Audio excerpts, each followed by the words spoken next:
So our first talk today will be from Andrea Terry, entitled Treks, Traces, and Technology, Contemporary Challenges to Historical Art. Andrea Terry is currently a contract instructor in the Department of Visual Arts at Lakehead University in Thunder Bay, here in Ontario. She completed her PhD in the Department of Art at Queen's University, right here, in 2010, and she has received various awards and research fellowships, including the Gray Graduate Fellowship in Canadian Art in 2007, the Margaret Angus Research Fellowship at the Museum of Healthcare here in Kingston in 2007, and the Social Sciences and Humanities Research Council Postdoctoral Fellowship held at the School of Canadian Studies at Carleton University in Ottawa from 2010 to 2012.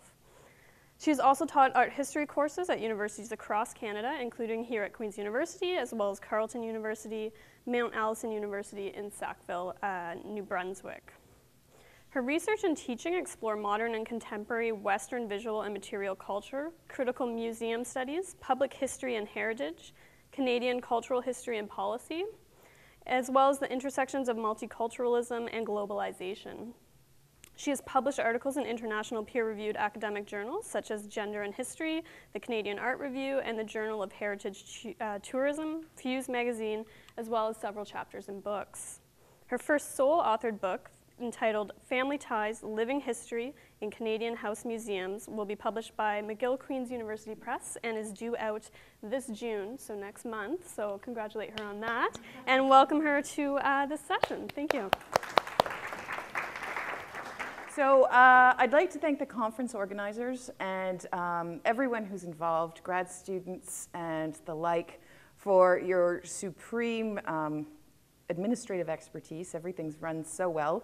And thanks to the organizers for accepting me and putting me in this session. I'm very excited.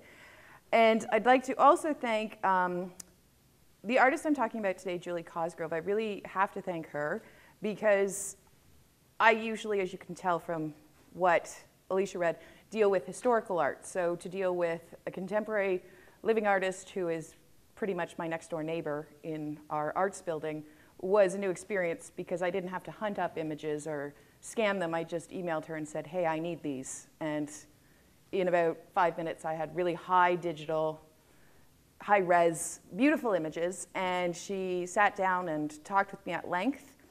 And this talk is based on her first solo exhibition, not her first solo, but her first solo exhibition at the Thunder Bay Art Gallery in 2014. And I've brought some catalogs that I'll just leave here at the end of my Q&A, so people who want to pick it up later. So I've got some swag for people who attended this session. And then I'd also like to thank Sharon Godwin, the director of Thunder Bay Art Gallery, and Nadia Kurd, who invited me in to work with Julie on this project. So with that said, I'll start. What is the relationship between selfhood and landscape? Conceptions of landscape art in Canada have typically been governed by romantic and nationalist paradigms. Take, for example, the Group of Seven, with its all-male fraternity club image based in Toronto. The members who painted northern panoramas in deliberately stylized ways in order to break free from the confinement of European academic traditions. As Joyce Miller explains, this national school portrayed a romantic vision of the untamed northern wilderness, represented by 7 men who defined Canadian art for several decades. The 1975 exhibition, From Women's Eyes, Women Painters in Canada, definitively problematized this gendered construct, featuring the work of landscape artists such as Mabel May and Frances Ann Hopkins. Citing the fact that such artists populated the landscape, curators Dorothy Farr and Natalie Luckja point out that these painters consciously strove to grapple with complex human relationships in a vast, challenging terrain. Art historian Christina Huneau pushes this analysis further, pointing out that British-born Hopkins traveled throughout the colony-turned nation in the context of 3 canoe wilderness expeditions undertaken in the 1860s, along with her fur trader husband and a crew of Mohawk voyageurs, who in turn provided the artist with half a century of pictorial inspiration. Similarly, I suggest that Thunder Bay-based artist Julie Cosgrove challenges such paradigms in the 21st century. Cosgrove's canvases, characterized as abstract landscape paintings, reflect her journeys, from pursuing a 7-month nomadic yurt-to-yurt horse trek in Mongolia to working as a wilderness canoe guide in northwestern Ontario. In Cosgrove's solo exhibition, Nowhere is a Place, the artworks capture variations in the artist's physical, mental, and digital presence, derived from her use of tracking technologies in and outside the studio space, on the painted surface. Building on Huneau's analysis of Hopkins' art, I not only locate Cosgrove's work within a larger socio-historical context, I also consider how the mobility of travel, particularly throughout northwestern Ontario, challenges the gendered implications of landscape art and abstract expressionism. In the early 21st century, women's literary accounts of their travels and how such travels brought about fundamental personal and professional transformations have become not only increasingly popular, but also profitable. Take, for example, Elizabeth Gilbert's memoir, Eat, Pray, Love, and Cheryl Strayed's Wild, both of which have been turned into feature-length films. Travel operates in these works as a motif that brings person and place together, the mobility bringing about a trajectory of self-actualization and discovery.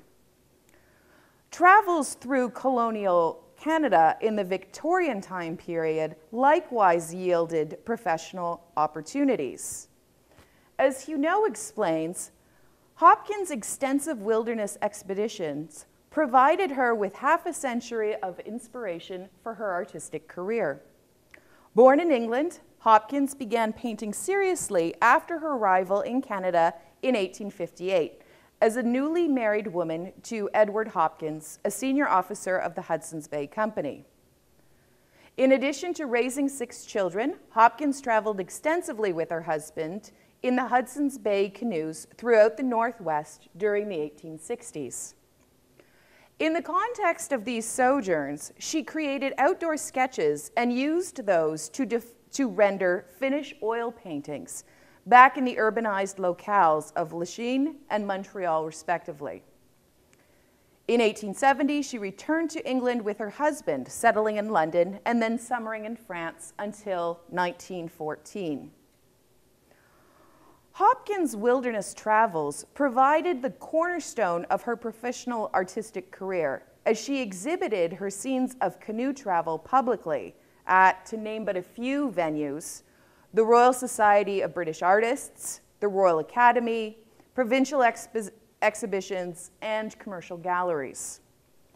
While her production resided in part of a niche market for colonial genre scenes, Hopkins' dedication to this particular subject matter suggests to Huneau a profound personal significance, which in turn yields profound and powerful ambiguities. To read Hopkins' work for traces of identity, Huneau writes, is to engage with an act of pictorial self-fashioning that is, in essence, creative rather than documentary. The realism in her works is the product of her aesthetic choices, operating as a technique through which to negotiate the instabilities of the artist's subject position. Victorian women's travel literature alternated between 2 predominant types of narratives, both of which are voices that merge in Hopkins' work. The first is characterized by neutral and objective detachment, aiming to disseminate descriptive documentation. These individuals sought to authenticate their account. The second voice relies upon women's professed immersion in their environments, using self-expression to dramatize the narratives of their encounters. Hopkins' work, Huneau suggests, merges the two with precise and detailed inclusion of non-essential minutiae, convincing us of the artist's factual precision and imparting a sense of even-handed credibility. These details simultaneously draw viewers in, enhancing the effective appeal of an image that seems to offer an interpretation of personal experience. So in a work such as the one you see here, which is featured in the exhibition, the artist herself, and to my delight and surprise when I went into the gallery yesterday to view the work, it's in the very first room, and it's on the cover of the exhibition, so I felt myself that I was like, okay, I got a grasp of the curatorial thrust here. While it might initially appear that Hopkins has painted herself in the center of the canoe as an artist at work, her gaze is lowered, her right hand is poised as if holding a pencil. However, corroborating details such as the appearance of a sketchbook are missing. And so the artist instills a certain detachment of vision. Huneau writes that the position of observation that she occupies as an artist is omniscient and disembodied. The intense realism makes evident the paradoxical conjecture of detachment and engagement, a paradox legitimized and endorsed by the pursuit of travel. So I'm hoping it's a very detailed image, but you can see her in the center next to her husband who wears a hat, very centered, looking downwards, light blue hat with the veil in back and looking downwards. For the Victorian lady traveler, femininity was both written into and out of narratives of travel in Western culture, a gendered ambiguity resulting from the conceptualization of the exchange of the voyage, a back and forth movement between here and there, an exchange of home and away. The various elements are interconnected in that the voyage can only be conceived of in relation to its leave-taking.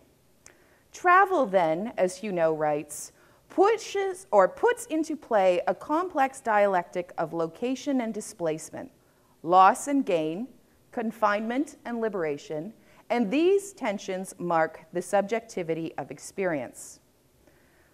Moreover, as Huneau puts it in the most recent exhibition catalog, the artist herself, in this painting in particular, Hopkins staked out an identity based on difference, a woman in a group of men, a metropolitan Londoner in the Canadian wilderness, a white, wealthy member of the Protestant ruling class amongst a crew of dispossessed French-speaking Mohawks. Elsewhere, Huneau reminds us that self-referential travel narratives produced by Victorian women adventurers do not function as a transparent gateway for the self, for there is no such thing as a pre-existent subjectivity. Hopkins painted herself into the canoe, thereby underscoring the connection between her travels and her production, or more broadly, travel's blurring of identity and difference. The possibility of indeterminacy in travel demonstrates the degree to which the subject is always in process and always in excess of the boundaries set for it. Similarly, scholars specializing in current leisure, recreation, and tourism research have stridently maintained that mobility exercises a definitive influence on visitor experience in terms of 21st century wilderness canoe tours and expeditions. Philip Mullins points out that with wilderness canoe tours and expeditions, the mutability of land and the fluidity of wind and water are important factors that shape the experience of the canoe trip. Canoe tripping is defined by movement, passing through, and so the land becomes the backdrop for perpetual activity. High-speed global travel, communication, and urbanization have collectively provided new context for wilderness tourist destinations. To make this point visually, I want to call your attention to Hopkins' 1877 painted portrayal of the Red River expedition at Kakabeka Falls. With the passage of over 130 years, Kakabeka Falls is now an easily accessible tourist destination for, amongst others, day trippers in northwestern Ontario. Case in point, in September 2013, My fiance and I traveled by car from Thunder Bay and arrived at the falls in less than 30 minutes. While there, we made use of the various modern amenities, the pay-by-the-hour parking lot, the pedestrian bridge crossing over the falls, the boardwalk, as well as the various outlook points. Accordingly, those who want to engage in wilderness tourism, there are outfitters who then continue to push the geographical boundaries, much as they did in Hopkins' day. And one such traveler, guide, artist is Julie Cosgrove. In her painting practice, Cosgrove brings together her experiences as a wilderness canoe guide and kayak guide, her memories as a traveler, and her penchant for what she calls the language of abstract expressionism. Cumulatively, then, Cosgrove's production challenges gender norms embedded in wilderness travel and tourism, as well as in mid-20th century art practices that privilege gesture, action, and movement captured on canvases as signs or signifiers of sexual difference, foregrounded, for instance, in the work of Jackson Pollock. The multisensory aspects of travel inform Cosgrove's practice. Having grown up in Gatineau, Quebec, Cosgrove came to Thunder Bay initially to work as a tree planter, and she went on to pursue her honors Bachelor's of Fine Arts at Lakehead University, graduating in 2004, and then completed her MFA at the University of Calgary in 2010. While studying at Lakehead and then after, Cosgrove began working for a wilderness outfitter in Pickle Lake, northwest of Thunder Bay, located at the termination of paved main driving roads in Ontario. And so Pickle Lake is commonly considered to be the quote-unquote last frontier in the province. Notably, such commodified outdoor expeditions offered by wilderness outfitters are predominantly targeted and pursued by urban or suburban, white, upper middle class individuals or groups who share a passion for landscapes constructed as remote, rugged wilderness in Canada, archetypal of the dominant national identity.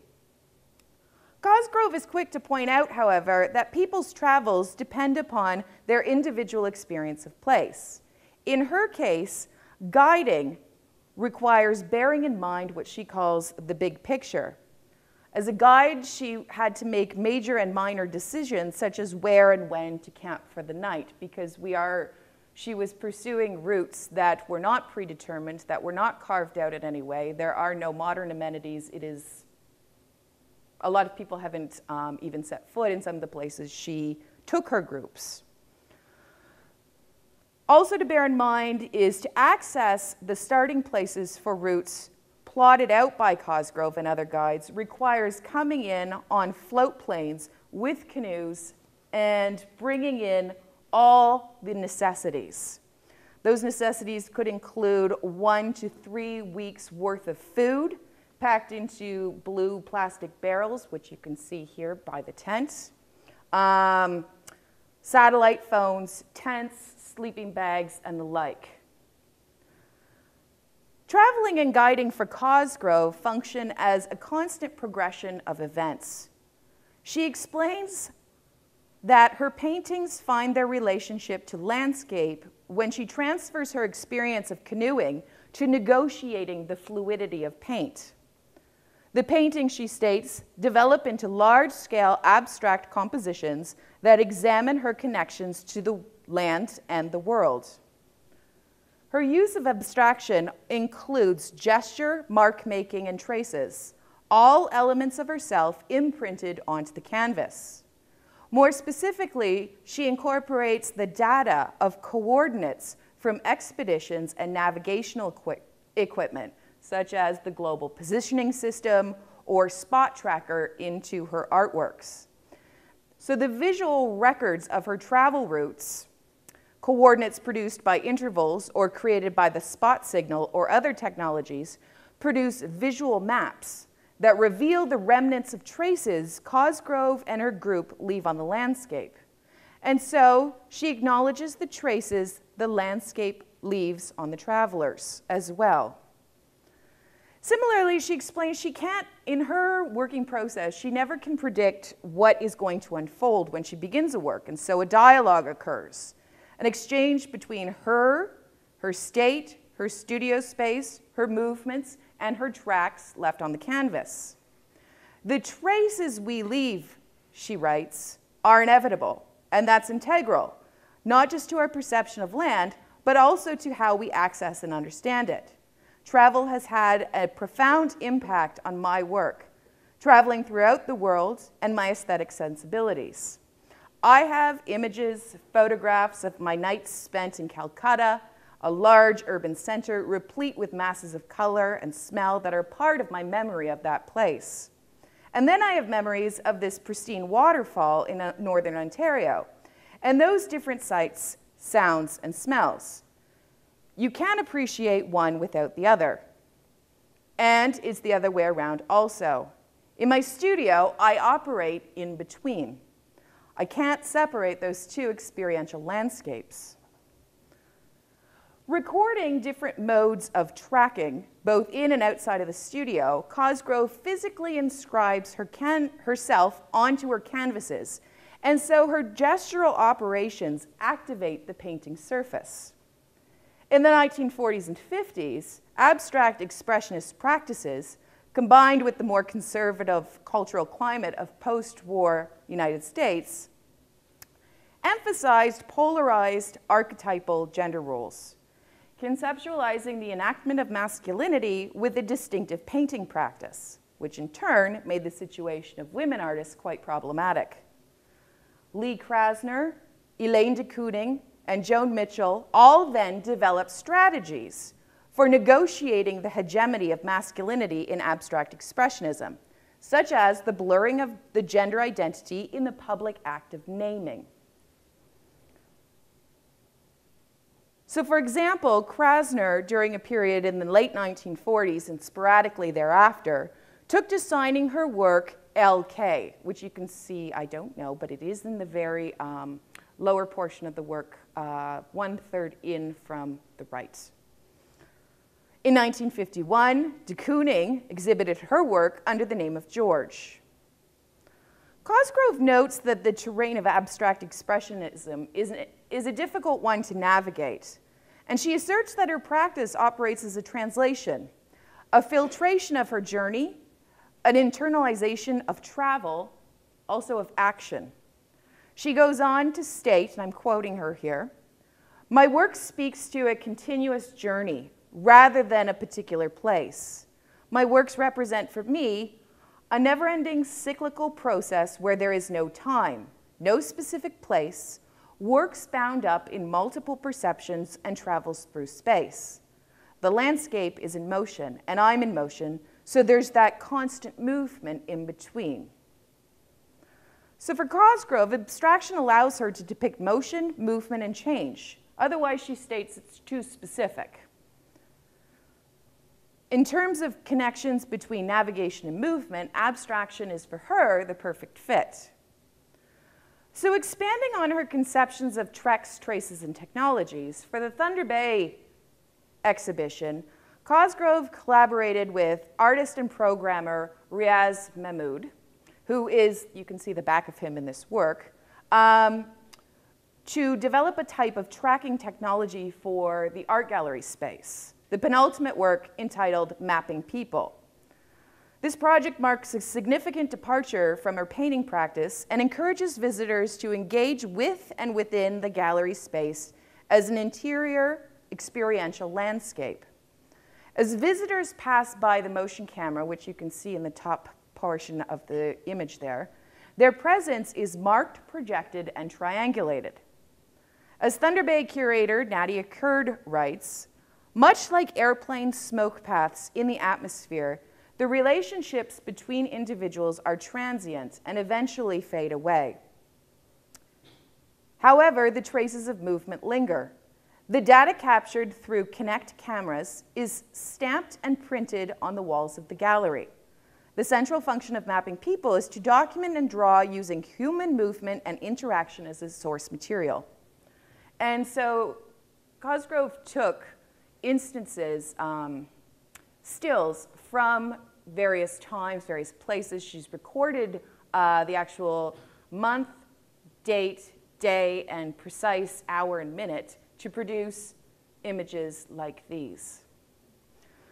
These prints reveal for her, the artist, different factors that motivate people's movement, what draws people in particular directions, be it visually, physically, emotionally, or mentally. In conclusion, in a manner similar to Hopkins, over a century later, Cosgrove challenges romantic, nationalist, and patriarchal paradigms that typically govern conceptions of landscape art, particularly in Canada, as well, in Cosgrove's case, as abstract expressionism. While historical landscape art conventionally depicts, in the case of patriarchal structures, pristine, unpeopled landscapes, and contemporary ones can privilege the scenery, Cosgrove recognizes the traces she makes in her journey. Using tracking technologies both in and outside the studio, her infusion of her physical, mental, and digital presence underscores the fluidity of subjectivity, waterways, mobility, and action.